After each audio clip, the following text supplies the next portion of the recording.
Jabatan Imigresen Malaysia Negeri Sabah terus memperkukuhkan usaha penguatkuasaan imigresen menerusi pelaksanaan program pemindahan tahanan pendatang asing tanpa izin atau PATI ke negara asal. Dalam operasi terbaru, seramai 42 warga Filipina telah dipindahkan dari Depot Imigresen Tawau melalui Pelabuhan Lahad Datu menuju ke Pelabuhan Bongau, Tawi-Tawi, Filipina dengan menggunakan perkhidmatan feri komersial. Daripada jumlah tersebut, 36 orang merupakan lelaki dewasa manakala 6 lagi ialah perempuan dewasa yang berusia antara 22 hingga 58 tahun. Proses pemindahan ini dilaksanakan mengikut prosedur yang ditetapkan selepas kesemua individu terbabit selesai menjalani tindakan perundangan dan memiliki dokumen perjalanan atau travel document yang sah bagi membolehkan mereka dihantar pulang ke negara asal.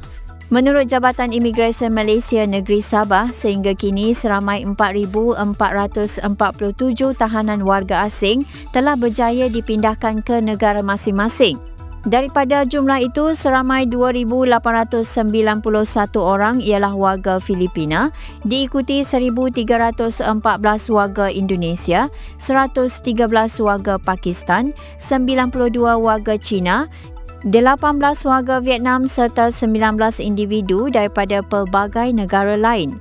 Statistik ini mencerminkan komitmen berterusan Jabatan Imigresen dalam memastikan pengurusan tahanan dilaksanakan secara teratur, mematuhi undang-undang serta mengikut prosedur yang ditetapkan.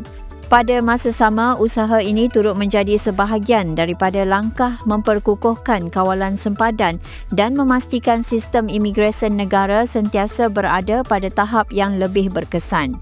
Dalam perkembangan sama, Jabatan Imigresen Malaysia Negeri Sabah menegaskan bahawa tindakan tegas tanpa sebarang kompromi akan terus dikenakan terhadap mana-mana majikan atau individu yang didapati menggaji, melindungi atau bersubahat dengan pekerja asing yang tidak memiliki dokumen perjalanan atau permit yang sah.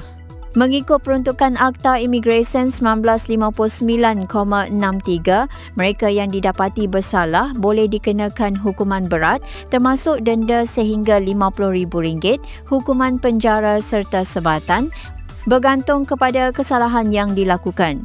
Peringatan ini menjadi isyarat jelas bahawa sebarang bentuk pelanggaran undang-undang imigresen tidak akan dipandang ringan. Jabatan Imigresen turut menyeru orang ramai supaya memainkan peranan bersama dalam membantu pihak berkuasa menjaga keselamatan dan ketenteraman negara.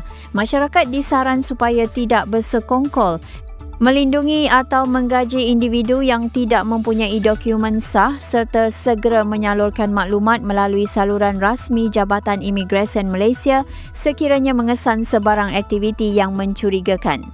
Kerjasama antara masyarakat dan pihak berkuasa merupakan elemen penting dalam memastikan penguatkuasaan undang-undang dapat dilaksanakan dengan lebih berkesan sekaligus memelihara keselamatan, kedaulatan serta kepentingan negara. Kalau memancing, biar berumpan, jangan pula tersangkut di pagar jiran.